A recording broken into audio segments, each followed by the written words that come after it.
Salut les camarades Wargammer, donc nouvelle petite vidéo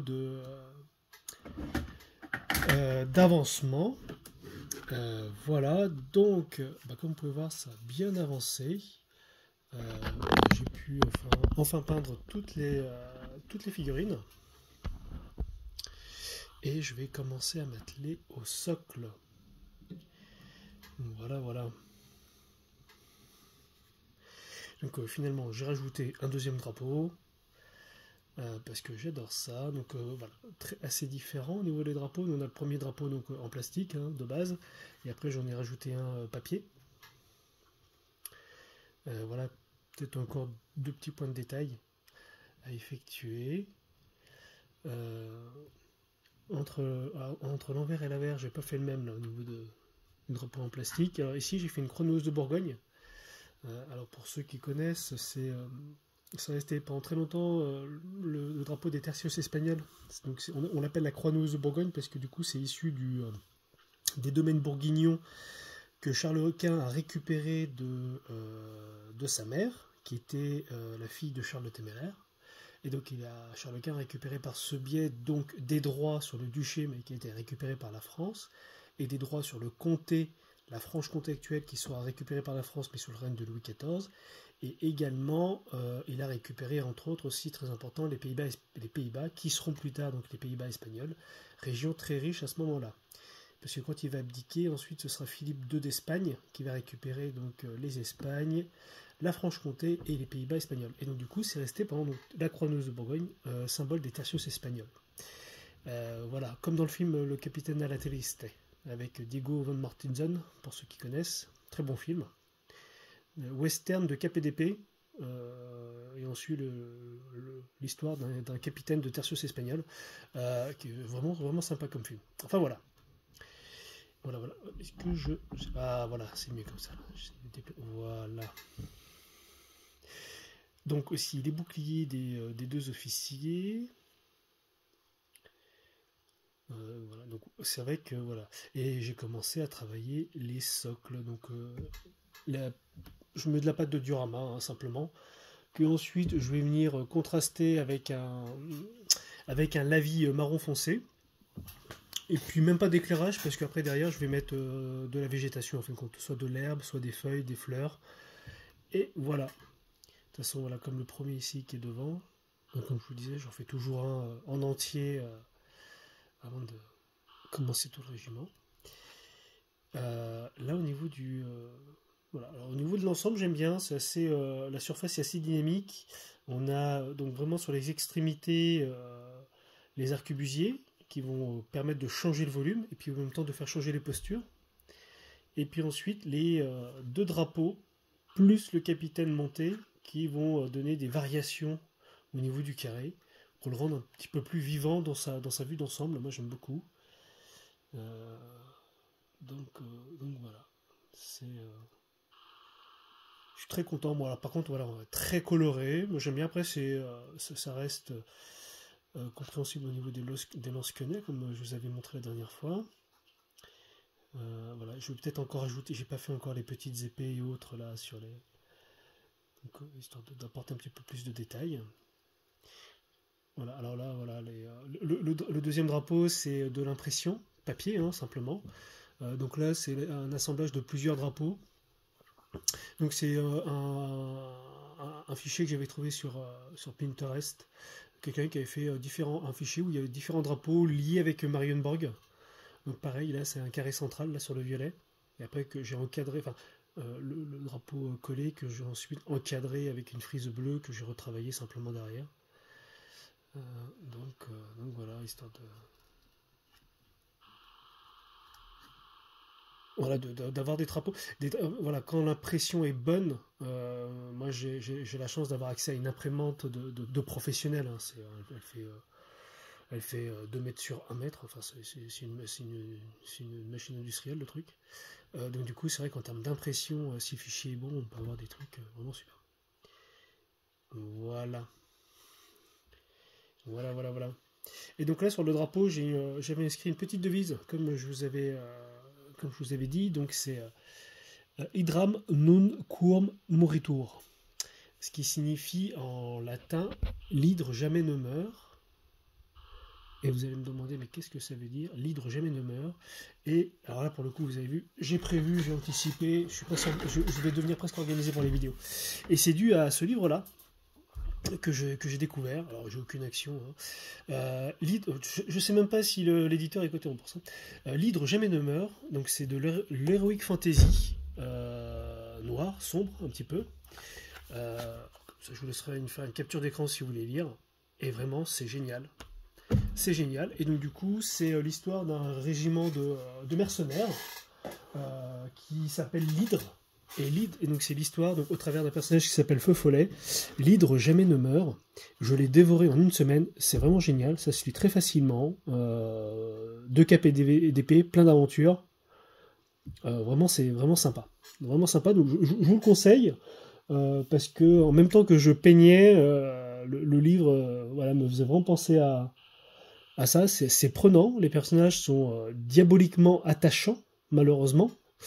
Donc l'hydre jamais ne meurt, je vous le conseille. Donc voilà, je me suis dit, tiens, voilà, quand je jouerai le régiment, ça me fera penser à ce livre, qui est très très bon. Voilà, voilà.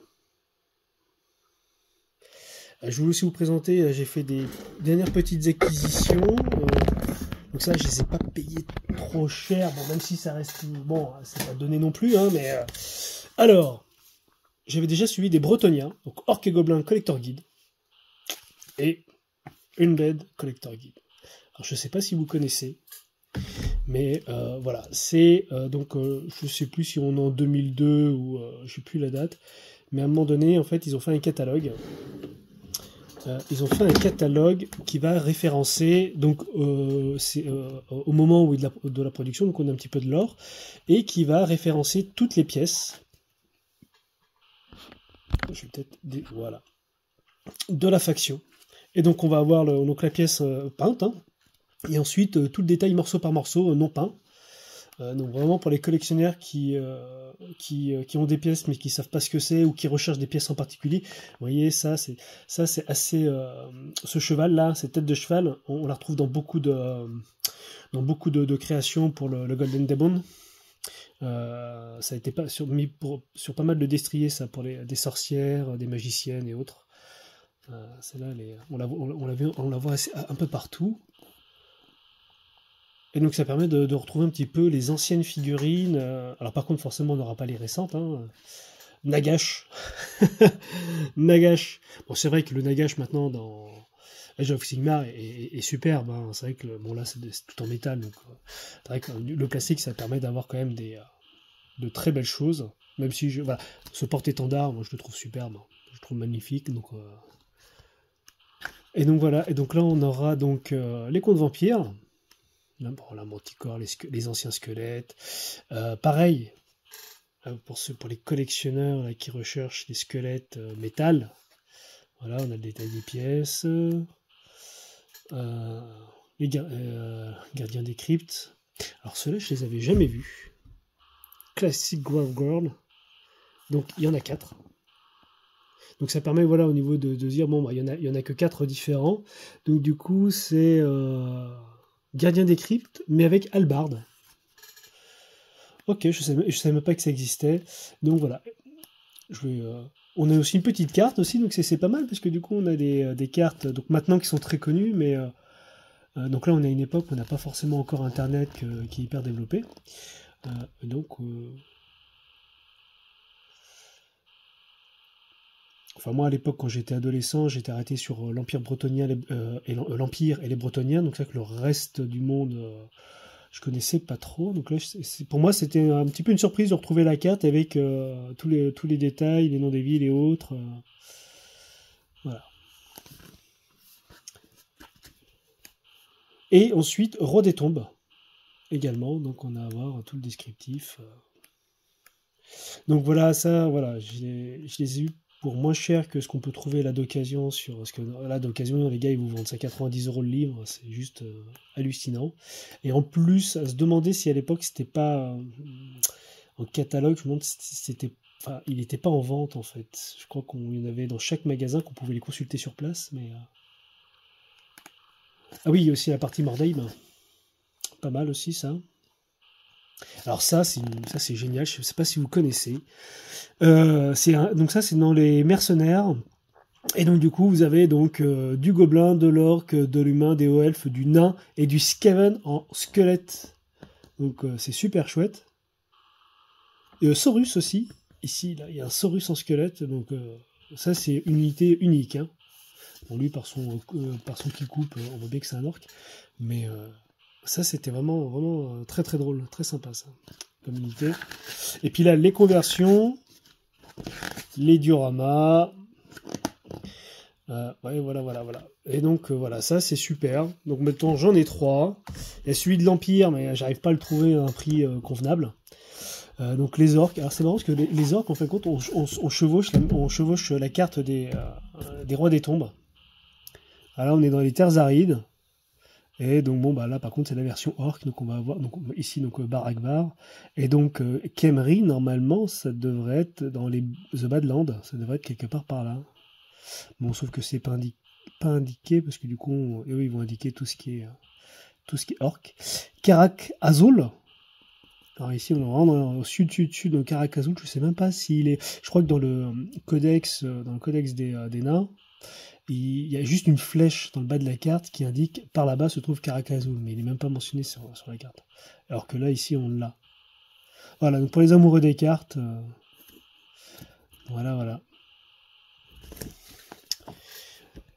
Et donc là, voilà, même chose, on va retrouver toutes les pièces collector, ça c'est superbe, ça. Ça c'est superbe, ça. Tac. Et voilà. Ah, j'en ai fait l'acquisition dernièrement, là. Et je vais vous montrer ça, j'étais très content. Hop. Tac. Et voilà, là je suis très content.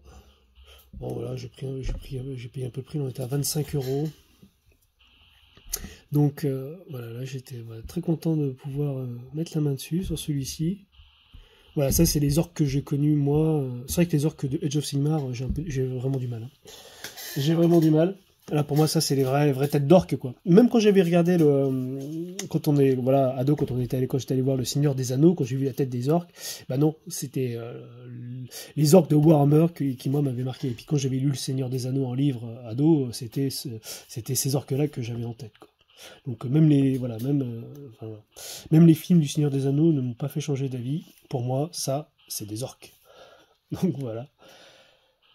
Celui aussi, il a très belle figurine. Bon, ça, c'est pour les anciens qui ont connu. Ça, c'est un jour, je mettrai la main dessus. Donc voilà, toutes les pièces en métal, les gammes en plastique aussi. Je vais passer un petit peu là pour pas vous. Donc voilà, ça, c'est super. Les orques noirs. Pareil, donc un jour, là, je suis sur Marienborg, mais un jour, on fera les orques. Parce que du coup, j'avais acheté un gros lot, c'est une bonne affaire en lot, et puis après, j'ai rajouté des petites pièces en métal par-ci par-là. Et ça, ceux-là aussi, je les ai pas, mais 15. Ça, si un jour, je ferai un groupe de 15. Hobgoblins, donc ça, c'est troupe de mercenaires. Et donc, les Hobgoblins, c'est une création, je crois, des nains du chaos, parce qu'ils ont créé les orques noirs, mais les orques noirs se sont rebellés et ils se sont barrés.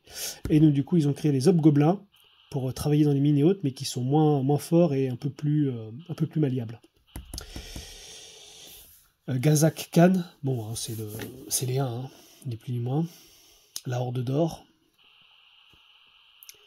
Mais ceux-là. Les arbalétriers orques aussi. Et oui, ça c'est régiment mercenaire également. J'en ai pas, mais ça, si vous pouvez mettre la main dessus, faites-le. Enfin, pour les joueurs orques. Les dioramas, différentes créations. Et puis là, après, à la fin, voilà, pour les bretonniers, il y a un petit peu pareil, il y a des ensembles d'armées. Donc, c'est très très très sympa.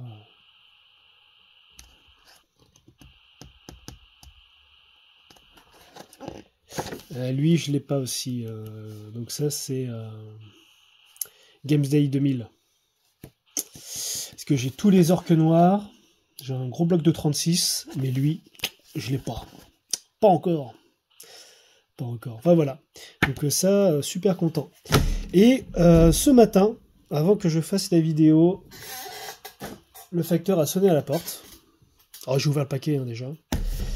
Alors le truc que j'ai pas compris, c'est que moi j'ai fait une commande aux États-Unis et le colis m'arrive de Chine.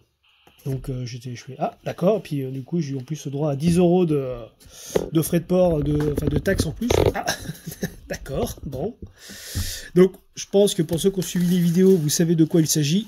Hop, parce que je ne peux pas faire une armée de Marienburg sans le navire, le tank navire de Marienburg. Et je l'ai reçu donc aujourd'hui.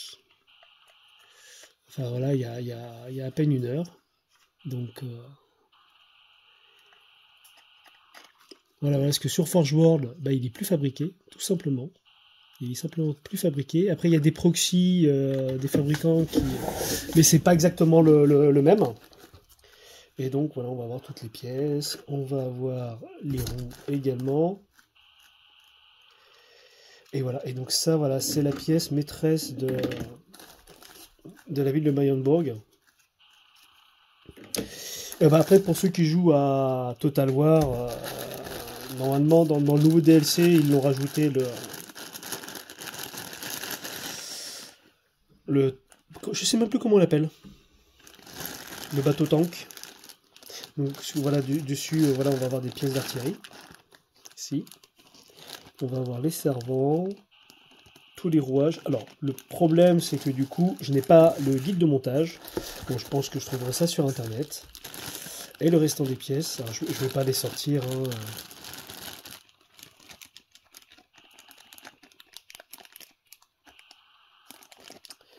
Donc, hop. Voilà, donc là, je suis enfin content avec, ah oui, avec la proue du bateau. La fameuse, celle que l'on retrouve sur les étendards de Marienburg, la sirène.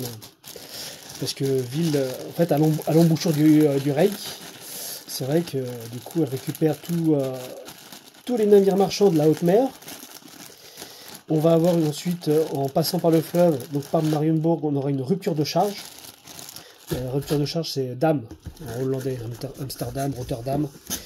C'est pour ça que les ports hollandais ont fait fortune, entre autres, parce que du coup, c'est le point d'accès du commerce maritime haute mer pour arriver en Europe. Ils déchargent aux Pays-Bas et on recharge en fluvial ou en terrestre. Donc la rupture de charge. Et donc pour Marienburg, en fin de compte, c'est exactement la même chose. Et ensuite, elle va alimenter donc tout le commerce fluvial du Reich. Donc en fait de l'Empire. Donc voilà. Et ouais, donc c'est de la résine, hein. C'est pas de l'impression 3D, c'est de la résine. Il va y avoir du taf. Il va y avoir du travail. Mais ça va être chouette. Ça va être chouette. Ça va être super. Donc voilà, la pièce angulaire. Alors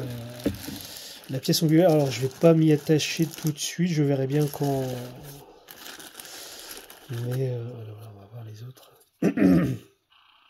En plus, moi je me connais, je vais tout monter, puis après par-dessus, je vais voir si je vais pas rajouter des pièces d'artillerie, des arbalétriers, des piquiers, je vais voir ce qu'on va pouvoir. Le socle aussi, la taille du socle, peut-être bien travailler le socle, rajouter forcément un ingénieur dedans. Enfin voilà, ça va être génial. Hein. Je pense que pour vous c'est pareil. Là, quand on a les pièces, là, on se dit qu'est-ce que je vais pouvoir faire comment je vais m'accaparer cette. Parce qu'en fait voilà, Warhammer nous offre un monde. Et après à nous de l'adapter, de le modifier, de le transformer, de l'adapter à. Voilà. Donc voilà, voilà, c'est vraiment très content. La surprise de ce matin, ça faisait 2 mois et demi. Je vous en avais parlé dans une ancienne vidéo. Et donc voilà, la pièce angulaire de l'armée de Marienburg. Donc voilà. Je crois qu'on a fait un peu près le tour. Ah oui, ici, il y avait aussi une dernière petite chose là. C'était. Voilà, je vais vous rapprocher l'étendard que j'ai fabriqué. Alors, je l'ai fabriqué avec l'aide, bêtement, d'un pic à légumes. Apéritif, tac tac, un brochette à légumes. Alors, ils appellent ça comme ça. Et en fait, il s'avère que le diamètre des brochettes à légumes, c'est exactement le même diamètre des lances. Donc, hop, je vais remettre en 1. Voilà. Donc on a coupé la lance, on a coupé la hampe de la lance, et puis ensuite on a tout recollé. J'ai fait une petite tige de filetage avec un fil de fer très fin, parce que juste, sinon au premier choc, ça va partir. Donc avec enfin, voilà, le petit tournevis très fin qui va bien, et un petit fil de fer. Et en fait, du coup, ça m'a donné aussi l'idée, j'ai fait les comptes, et j'ai encore 15 lanciers avec état-major ici. J'ai encore 15 lanciers avec état-major de 3. Et donc du coup je pense que je vais partir. Je vais enlever tous les boucliers. Et je vais partir sur un régiment de piquiers, comme les régiments mercenaires. Ça me fera un régiment de piquiers en plus. De toute façon les figurines elles sont là, donc moi j'ai pas d'utilité, enfin pas de besoin de revendre. Donc voilà, tout ce que j'ai acheté en fait je vais l'utiliser. Et je pense que je vais faire un régiment comme ça de piquiers avec mes pics à légumes. Donc voilà. Alors ce que je vous dis, bon là, vous me dites, bon, on parle de pics à légumes, c'est peut-être pas très intéressant, mais en fait voilà, c'est vraiment le même diamètre. Et en fait, du coup, les possibilités, on peut faire les étendards, on peut rajouter des pics, on peut faire des pieux éventuellement. Enfin voilà, pour ceux qui aiment un peu le modélisme, en fait, bêtement, bizarrement, voilà, j'étais assez content de ça. Bon, ça coûte rien, hein. Donc voilà, donc je pense que je vais terminer ce nouveau régiment de mercenaires pour Marienburg. Et ensuite, ah oui, j'avais autre chose aussi à vous montrer. Où est-ce que j'ai mis ça? Aussi, autre projet.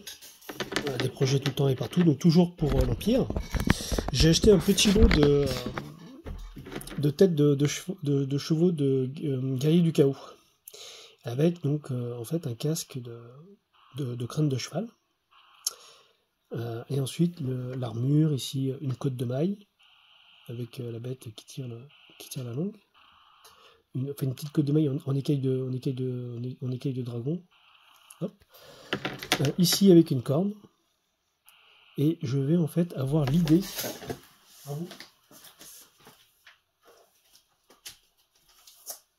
Voilà, je vais avoir l'idée parce qu'en fait j'étais tombé sur un lot là. La personne vendait pour 15 €, vendait 10 chevaliers de l'Empire, dont celui-ci, que je connaissais pas du tout. Donc chouette. Puis en plus la monture est vraiment, vraiment très belle. Vraiment très belle. Et donc du coup je me suis retrouvé encore avec un peu plus de chevaliers de l'Empire. Et en fait je pense que je vais partir sur les chevaliers de la Rose Noire. Donc voilà, je vous laisse lire. Voilà, hop. Et vous voyez, en fait, ils ont donc la Rose Noire, et ils ont en fin de compte sur le sommet, ou un petit peu comme celui-ci à côté, l'épée brisée, des crânes sur le cimier, et là sur le cimier du destrier. Vous me direz, c'est la même chose aussi sur les chevaliers de Saint Sigmar. Mais je pense que je vais partir sur les chevaliers de la Rose Noire. Blanc, sombre, le rouge et noir, ça va être pas mal. Et donc du coup, je vais venir, je pense, travailler un petit groupe de 8, 2x4. Je vais venir ici enlever les plumes. J'ai pas mal de bits parce que j'avais acheté sur Atlantic Wargame un régiment de squelettes que j'ai pas fini de monter, mais du coup on a pas mal de pièces détachées, donc, dont des crânes. Donc je vais venir en fait équiper, changer, mettre les têtes pour les chevaux, enlever les plumes, mettre des crânes et le peindre. Donc ça va me faire un nouvel ordre de chevaleresque en 2x4. Et j'ai toujours mon régiment de 3x4 de chevaliers léopards. Voilà. Voilà. Donc là, après le régiment, je sais pas si je vais partir sur la cavalerie ou sur le régiment de piquet. Je sais pas trop. Peut-être la cavalerie, ça va me changer un petit peu. Parce que les derniers, c'était les escorteurs. Alors,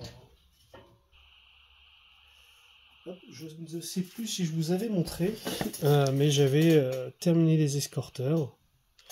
Voilà, il me restait toute la végétation. Voilà.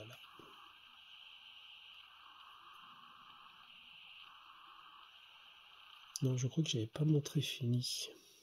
Donc là, escorteur. Donc on peut être sur des unités anti-railleurs qui sont à l'avant. Donc là, j'ai mis beaucoup de végétation. Voilà. J'ai eu à un moment donné, je sais pas. Je vais mettre de la végétation, je vais en mettre. Donc voilà. Alors du coup, voilà, ça se colle directement. J'ai peut-être des petits points de retouche à faire. Puis après, avec un ciseau, je vais revenir retailler en fin compte les grandes touffes d'herbe pour faire varier les volumes et ainsi de suite. Donc voilà. Donc là, je suis vraiment satisfait. Jaune et vert avec les belles plumes en vert, bien visibles sur le champ de bataille. J'ai quand même 4 chevaux différents. Du coup, parce que voilà, j'ai quand même voilà 2 fois la même figurine. Donc sur les chevaux, je suis parti. Voilà, moi c'est ce que je me suis dit comme astuce. Si parfois j'ai plusieurs fois la même figurine, j'essaie de faire en sorte que les destriers soient vraiment différents les uns des autres. Voilà. Et voilà, ça fait déjà 26 minutes. Oh là là. Bon, et ben voilà. Moi j'ai fait le tour. Et puis ensuite, les prochains projets, je vous dirai ça la prochaine fois. Voilà. Et bien, bonne pâture à vous, bonne partie, et à la prochaine.